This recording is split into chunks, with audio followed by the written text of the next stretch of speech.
할렐루야. 오늘 말씀을 통해서 하나님께서 우리에게 주시는 그 구원의 은혜가 우리 모두에게 임하시기를 축복합니다. 혹시 최근에 여러분 초청장 같은 거 받아보신 적 있으신가요? 우리가 주로 받는 초청장이라고 하면 결혼식 청첩장이나 어느 행사에 참여해 달라는 초청장 정도가 될 텐데요. 어린 친구들이라면 혹시 친구들이 생일 초청 잔치에 초청하는 초청장을 받았을지도 모르겠습니다. 보통 초청장은 우리 특별한 행사나 잔치에 참여하면 좋겠을 그런 사람들을 골라서 그 사람들에게 초청장을 보내게 됩니다. 그리고 그 행사가 어떤 행사인지, 또 그 행사에 참여하려면 언제 어디로 가야 하는지에 대해서 그 초청장에 기록을 해놓죠.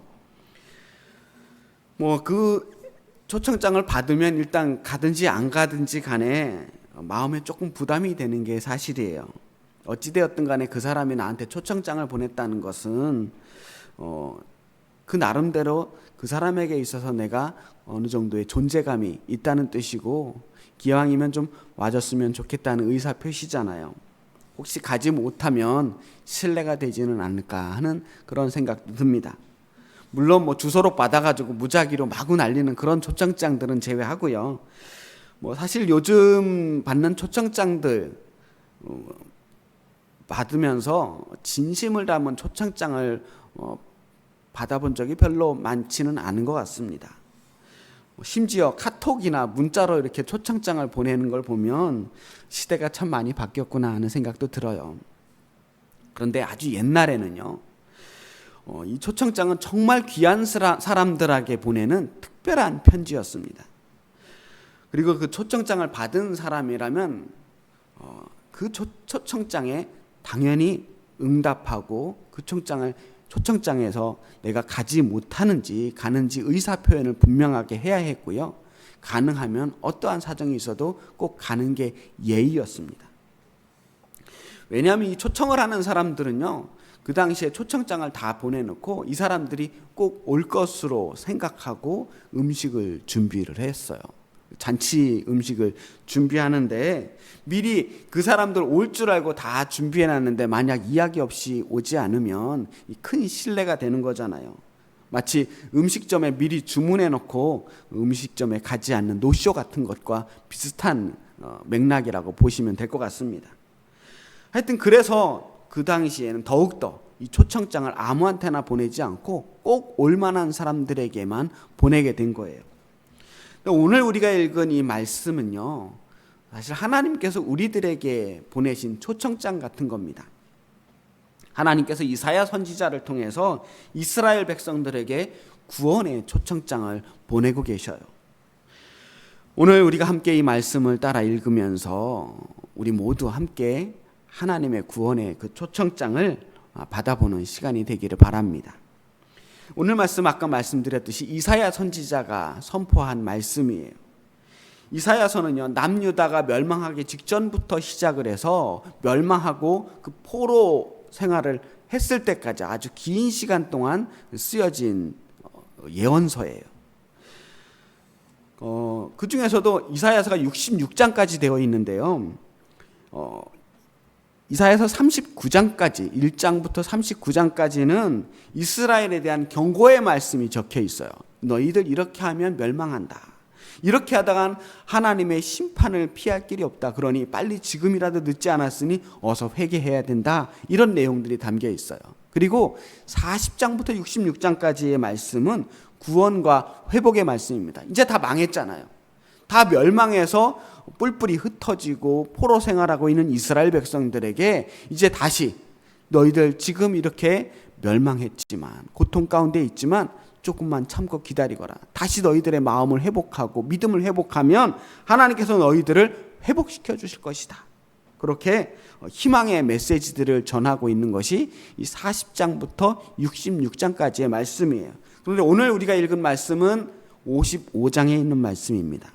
그러니까 오늘 말씀은 제대로 읽지 않아도 몇 장에 있느냐, 55장에 있으면 희망의 말씀이구나, 이렇게 읽으시면 됩니다. 자, 이사야는 이스라엘 백성들에게 지금 하나님께서 말씀하신 약속하신 구원과 희망의 나라로 초청장을 보내고 계시는 거예요. 자, 그럼 말씀으로 직접 들어가 볼게요. 1절 말씀 제가 다시 한번 읽어보겠습니다. 오호라, 너희 목마른 자들아, 물로 나아오라. 돈 없는 자도 오라. 너희는 와서 사 먹되 돈 없이 값 없이 와서 포도주와 젖을 사라. 1절 말씀, 하나님께서 누구를 초청했느냐에 대해서 나타내고 있습니다. 너희 목마른 자들아, 먼저 이렇게 말씀하셨어요. 가장 먼저 초청한 사람들은 목마른 사람들입니다. 이 성경에는요, 목마른 사람이라고 하는 표현이 아주 많이 나와요.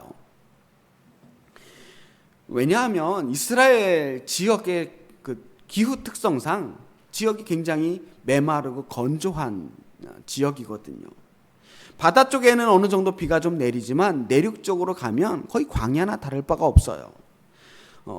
1년 내내 거의 비가 오지 않는 날씨. 그래서 늘 목마름을 달고 살아야 하는 지역입니다.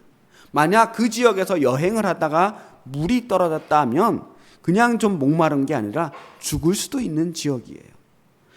그래서 이스라엘 사람들에게 있어서 목마르다라는 말은 우리가 생각하는 것보다 훨씬 더 극심한 갈증을 이야기합니다. 그냥 단순히 좀 목이 마르네, 물 한 잔 마셨으면 좋겠다가 아니라 물을 마시지 않으면 죽을 수도 있겠구나 라고 하는 감정입니다. 자, 이런 목마른 느낌은요, 우리 육체적으로만 느끼는 게 아니죠. 그 무엇으로도 채워지지 않는 갈증들이 있는 거예요. 열심히 사는데 여전히 뭔가 부족한 느낌들. 바쁘고 분주한데 뭔가를 위해서 항상 열심히 뛰어가는데 여전히 뭔가 항상 조금 부족한, 채워지지 않는 그 무엇들이 있습니다. 내가 잘 살고 있는 게 맞을까? 혹시 뭔가 빠뜨리고 가는 것은 아닌가 하는 생각들이 들어요. 그러면서 이 채워지지 않는 갈증들에 대한 갈망이 생기는 겁니다. 여기서 말하는, 오늘 성경에서 말하는 이 목마른 사람들이라고 하는 말씀은 우리가 어떠한 욕망을 다 채우지 못해서 느끼는 그러한 종류의 갈증은 아니에요. 시편 42편에 보면 이런 말씀이 있습니다. 하나님이여, 사슴이 시냇물을 찾기에 갈급함같이 내 영혼이 주를 찾기에 갈급하나이다. 사슴이 목이 말라서 물을 마시기 위해서 갈급함에 우물을 찾아서 여기저기 헤매고 다니는 그러한 느낌으로, 하나님을 찾을 때 그러한 갈급한 마음으로 하나님을 찾는 그러한 사람들, 그러한 목마른 사람들을 말하고 있는 겁니다. 그런데 그 앞에 또 하나 꾸며주는 말이 있어요. 너희 모든 목마른 사람들. 어떤 특별한 사람들만 그러한 갈증을 느끼는 게 아니라 우리 모두가 그러한 갈증을 안고 살아가고 있다는 겁니다. 우리 모두가 그런 인생의 갈증, 영혼의 갈증들을 품고 살아가고 있어요. 우리 모두가 목마른 사람들입니다. 그리고 하나님은 우리 이 모든 목마른 사람들을 초청하고 계시는 거예요. 어디로 초청하냐면 물로 초청을 합니다. 오호라, 너희 모든 목마른 자들아, 물로 나아오라. 목마른 사람에게는 물이 필요해요. 그 어떤 것도 대체할 수가 없습니다. 다른 답이 없어요. 사이다, 콜라 아무리 마셔봐야 금세 갈증 느낍니다. 목마른 사람들은 물을 마셔야 돼요. 그리고 하나님께서는 이 목마른 우리들을 물가로 초청하고 계십니다. 하나님께서 우리의 갈증을 채워주시겠다는 거예요. 요한복음 4장 14절에 보면 내가 주는 물을 마시는 자는 영원히 목마르지 아니하리니 내가 주는 물은 그 속에서 영생하도록 솟아나는 샘물이 되리라 라고 말씀하셨어요. 하나님께서는 우리를 영원히 목마르지 않을 샘물로 초청하고 계시는 거예요. 그리고 또 두 번째 초청의 대상이 있습니다. 돈 없는 자도 오라. 너희는 와서 사 먹되 돈 없이 값 없이 와서 포도주와 젖을 사라.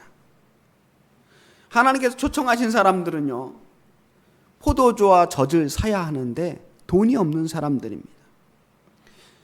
조금 전에 물을 말씀하셨는데 여기서는 포도주와 젖을 말씀하십니다. 포도주와 우유예요. 목이 마른데 물이 없는 상황과 비슷한 상황이죠. 물이 생명의 상징이라면 포도주는 기쁨의 상징이고요. 젖은 풍요로움의 상징입니다. 포도주는 당시 모든 잔치에서 절대 빠져서는 안 되는 필수품이었습니다. 그리고 젖은 옛날 하나님께서 이스라엘 백성들에게 약속하셨던 가나안 땅, 그 땅을 젖과 꿀이 흐르는 땅이라고 했어요. 그 가나안 땅으로 인도하면서 그 땅에서 하나님께서 주시기로 약속한 풍요, 그 풍요를 상징하고 있는 것이 이 젖이에요. 바로 그 포도주와 젖, 기쁨과 풍요로움은 하나님께서 우리에게 주시기로 약속한 바로 그 기쁨과 축복을 의미하고 있는 겁니다. 그런데 문제는 이스라엘 백성들의 현재 모습이에요. 아까도 말씀드렸듯이 지금 55장에 있는 이 상황은 이스라엘 민족이 이미 멸망한 다음이에요.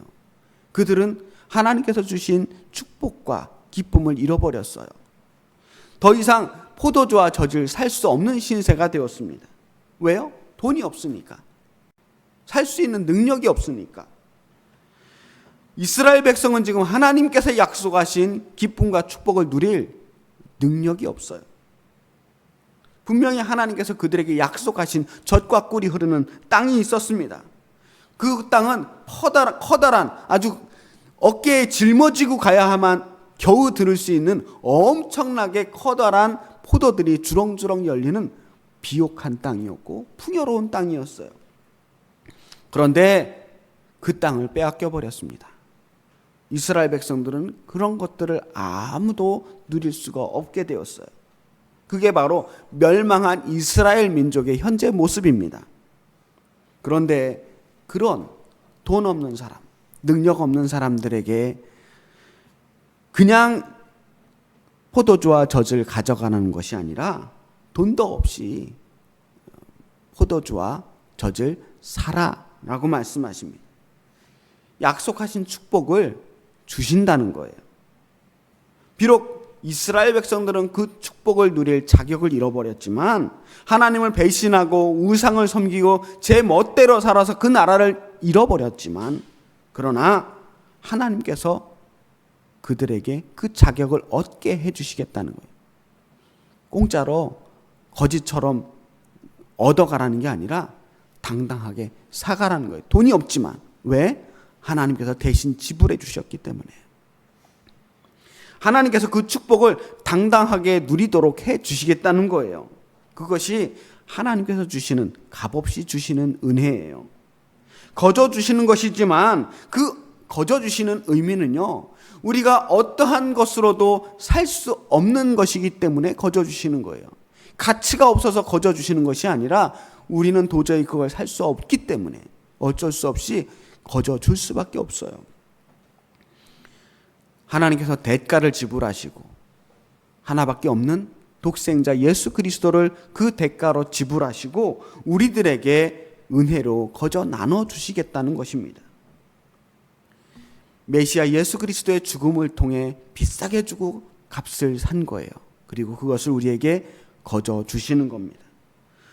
그렇게 하나님께서는 목마르고 돈도 없는 그 불쌍한 이스라엘 백성들에게 은혜의 잔치로 초청을 해 주십니다.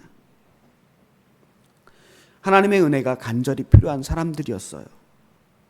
이스라엘 백성들만 그런 것이 아니라 지금 우리들도 마찬가지입니다. 우리 모두가 세상에서 목이 마르고 세상의 축복을 구하지만 그것을 구할 능력이 없는 그러한 가난한 사람들이라는 거예요. 그리고 그러한 목마르고 가난한 우리들을 하나님께서 한 사람 한 사람 모두 초청해 주셨다는 말씀입니다. 그들에게 아주 안타까운 마음으로 말씀을 이어갑니다. 너희가 어찌하여 양식이 아닌 것을 위하여 은을 달아주며 배부르게 하지 못할 것을 위하여 수고하느냐. 사람들이 저마다 힘든 인생을 살아갑니다. 왜요? 먹고 살기 위해서. 다 먹고 살기 위해서라고 이야기합니다. 먹고 살기 위해서 이 찜통 더위에 이 뜨거운 날씨에도 땀을 흘리며 일을 할 수밖에 없어요. 그렇게 우리는 이 세상의 모든 갑질들을 견디고 피곤하고 힘든 몸을 이끌고 그 수많은 스트레스를 견디면서 고된 밥벌이들을 이어가고 있습니다. 그런데 사람들은요, 종종 그렇게 먹고 살기 위해서 일하는 그 수고를 오히려 좀 하찮게 생각하거나 불경스럽게 생각하는 경향들이 있는 것 같습니다. 밥벌이니 고작 밥벌이라고 생각하는 거예요. 정말로 우리에게 있어서 숭고하고 값진 일들은 밥벌이가 아닌 다른 것에 있다라고 생각하는 거죠. 물론 그런 일들이 어디 있기야 하겠지만 정말로 우리의 밥벌이는 그렇게 하찮은 것일까? 그런 질문들을 해보게 됩니다. 저는요, 밥벌이만큼 귀한 일이 또 있을까 하는 생각을 해요. 먹고 살아가는 일들은요, 하나님께서 우리에게 주신 생명을 이어가는 일입니다. 가족을 먹여 살리는 일은 내가 사랑하는 사람들의 생명을 이어가기 위해서, 그 사람들을 위해서 내가 헌신하는 일이에요. 누군가의 밥벌이에 힘을 실어주는 일들, 누군가에게 내가 힘을 보태주는 일들은 다른 사람들의 생명을 위해서 내가 힘을 실어주는 거예요. 그러니까 양식을 위해서, 배부르기 위해서, 하루하루의 생명을 이어가기 위해서 일하는 그 모든 노동들은 신성한 겁니다. 거룩한 일이에요. 여러분의 땀과 그 모든 노동은 하나님 앞에서 당당하고 사람들 앞에서도 당당할 수 있어야 돼요. 거룩한 것이니까. 생명에 관한 일이니까요. 문제는 오히려 우리가 그렇게 먹고 살아보겠다고, 우리의 생명, 이 하찮은 것 같은 이 생명을 이어보겠다고 이 험한 세상에서 아웅다웅 하는데도 그게 내 마음대로 안 되는 게 문제죠. 노력한 만큼의 결과가 우리에게 주어지지 않을 때, 땀 흘리고 수고한 만큼 열매를 거두지 못할 때 우리가 얼마나 실망스럽습니까? 우리 자신이 얼마나 초라해 보입니까? 그래서 우리는 날마다 하나님께 그렇게 기도하는 거예요. 하나님, 일용할 양식을 주시옵소서. 오늘도 우리에게 이 생명을 이어갈 힘을 주시옵소서 기도하는 거예요. 그런데 그만큼 우리의 생명이 귀한 만큼 안타까운 일이 있어요. 그것은 우리의 인생을 허비하는 겁니다. 배부르게 하지도 못할 것들, 가치 없는 것들을 위해 우리의 시간과 노력을 허비하는 일들이에요. 그런 것들을 우리가 안타까워해야 한다는 겁니다. 그런데 사실 이사야 시대에는요, 오늘날의 시대와 좀 다릅니다. 오늘날에는 먹고 사는 것 외에도 취미 생활이나 소위 말하는 힐링을 위해서 여러 가지 돈 들이는 일들을 많이 하고 있잖아요. 그냥 힘써서 먹고 살지 않아도 되는, 힘쓰지 않아도 되는 일들에 대해서 여러 가지 소비들이 발달되어 있지만 이사야 시대에만 해도 먹고 사는 일들 외에는 다른 즐길 거리라는 게 없었습니다. 그냥 하루 종일 죽어라고 일을 해야 겨우 먹고 살 수 있었어요. 그것조차도 힘든 시대였습니다. 생산력이 오늘날의 시대와는 비교도 안 될 정도로 적었거든요. 취미 생활이나 자아 실현 같은 것은 상상도 할 수 없었던 시대였습니다. 그런데 오늘 말씀에 양식이 아닌 것을 위하여, 배부르게 하지 못할 것을 위하여 수고하는 것에 대해서 이야기가 나오잖아요. 그 시대에 이 배부르게 하지 못할 것을 위해서 수고하는 일들은 딱 하나 있었습니다. 바로 종교였어요. 종교.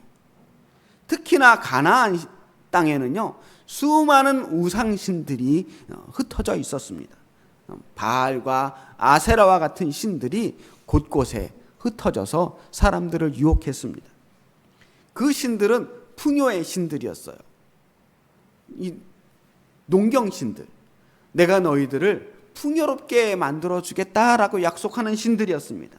그래서 사람들은 저마다 하나님을 버리고 이 풍요의 신들에 엎드렸습니다.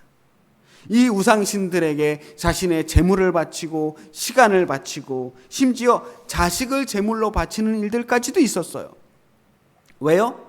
더 배부르기 위해서, 지금보다 더 풍요로워지기 위해서, 자신의 욕심을 채우기 위해서 기꺼이 하나님을 버리고 우상신들을 섬기는데 온 힘을 기울였던 거예요. 이방신들의 그 유혹은 정말로 달콤했거든요. 부자로 만들어주겠다는 거예요. 지금보다 더 잘 살게 해주겠다고, 더 풍족하게 해주겠다고 약속했던 그 약속에 눈이 멀어서 그들은 열심히 거기에 자신의 땀의 결과물들을 갖다 바친 거예요. 그런데 과연 그 우상들이 그들에게 풍요로움을 줬을까요? 언뜻 보면 여전히 농사를 지으면 결과물들이 나오니까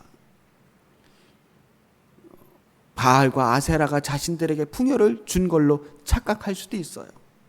그런데 그러한 풍요들은 그야말로 안개와도 같은 것이었습니다. 아침에 잠깐 있다가 금세 사라져버리는 그러한 거짓 풍요들, 사막의 신기루처럼 있는 것처럼 보여서 잡힐 듯 하지만 가까이 가면 아무것도 지어지지 않는 것들, 그런 허망한 것들이었다는 거예요. 어디 가나안에 있는 바알과 아세라뿐이겠습니까?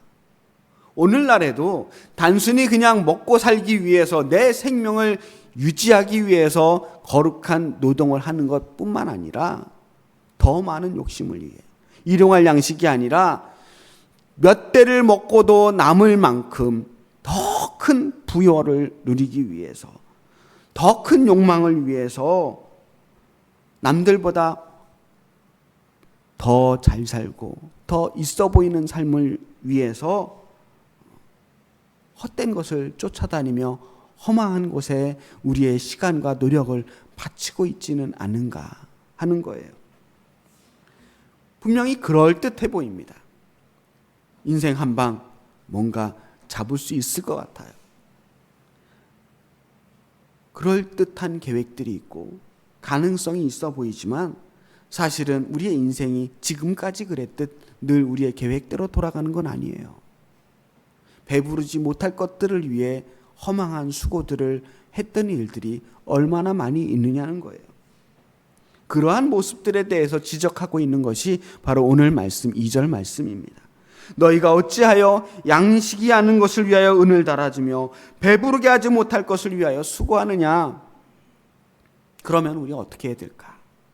어떻게 하면 우리가 배부를 것들을 위해, 양식인 것들을 위해만 일을 하고 인생을 헛된 것에 우리의 노력을 빼앗기지 않을 수 있겠느냐. 그 말씀이 이어집니다.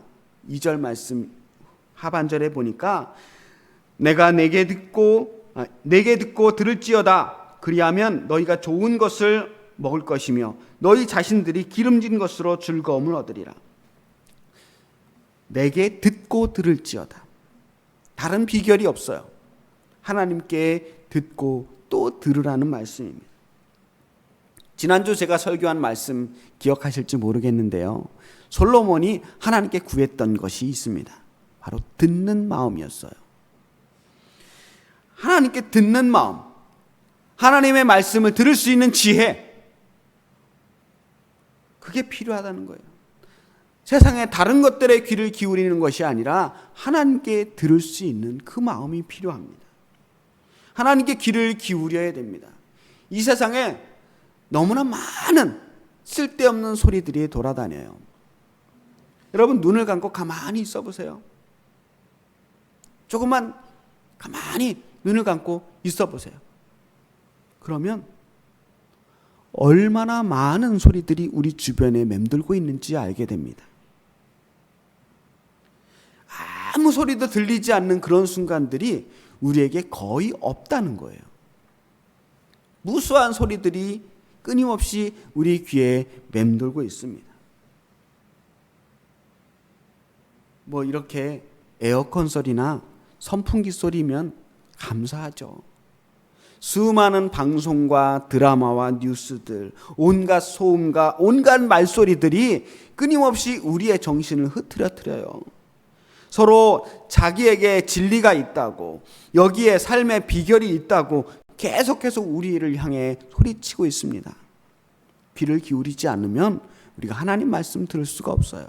온갖 거짓된 말씀들이 우리를 유혹합니다. 하나님께 집중해야 된다는 거예요.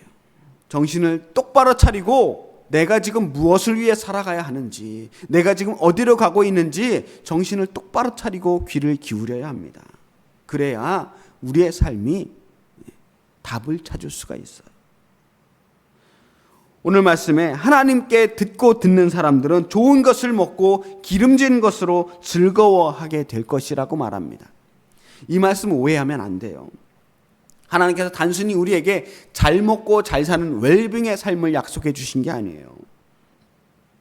이방신들이 이스라엘 백성들에게 약속했던 그 허망한 헛된 풍요들을 채워주시겠다고 약속하신 게 아닙니다. 완전한 만족, 완벽한 풍요, 진정한 체험을 주시겠다는 겁니다.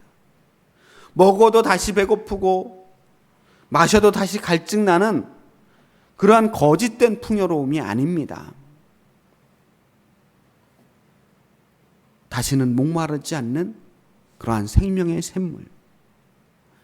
우리에게 적게 가져도 만족할 수 있는 그 마음.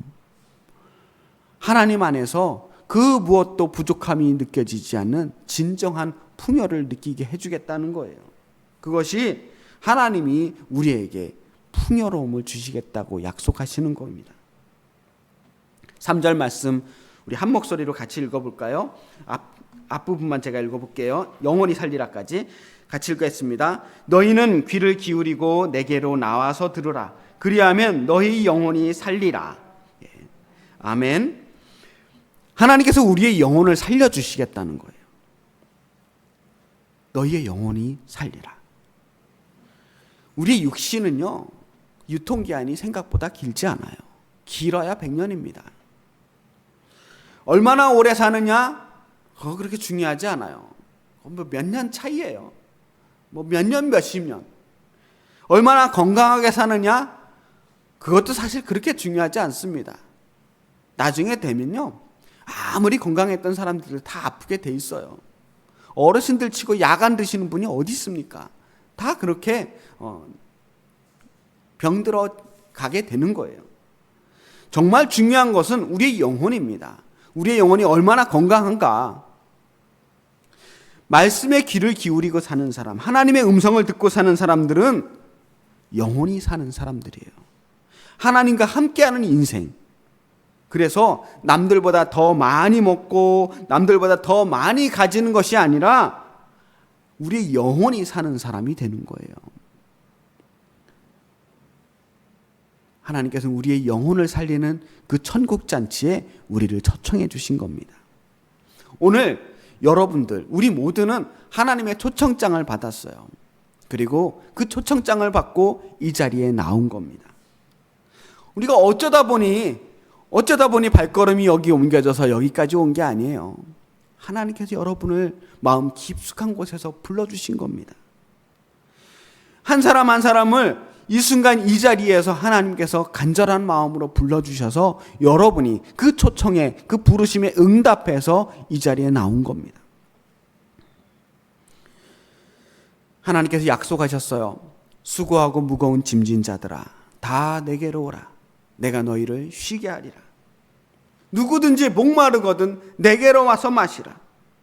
그렇게 우리를 부르시면서 와서 들으라고 그렇게 우리를 초청해 주십니다. 세상은 절대로 줄 수 없는 것들이 있어요. 오직 하나님 앞에서만 얻을 수 있는 것들이 있어요. 세상에서 절대로 만족할 수 없는 그 공허함, 그 허망함들을 채워주시기 위해서 오늘 우리를 이곳에 불러주셨습니다. 우리 영혼을 살리기 위해서. 그 부르심에 응답해서 이 자리에 나오신 여러분 한 분 한 분을 진심으로 축복합니다.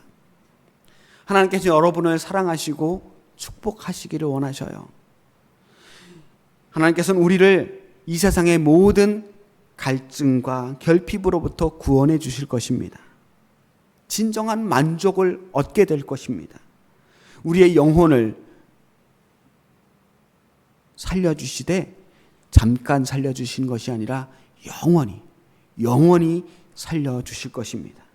그리하여 이 희망 없는 세상에서 희망을 찾게 해주실 것입니다. 오늘 이 시간 하나님께 부르심 받고 이 자리에 나와 주님의 말씀에 귀를 기울이는 여러분 한 분 한 분에게 우리를 살리시는 하나님의 놀라우신 사랑과 은혜가 풍성하게 임하시기를 주님의 이름으로 축복합니다. 기도하겠습니다.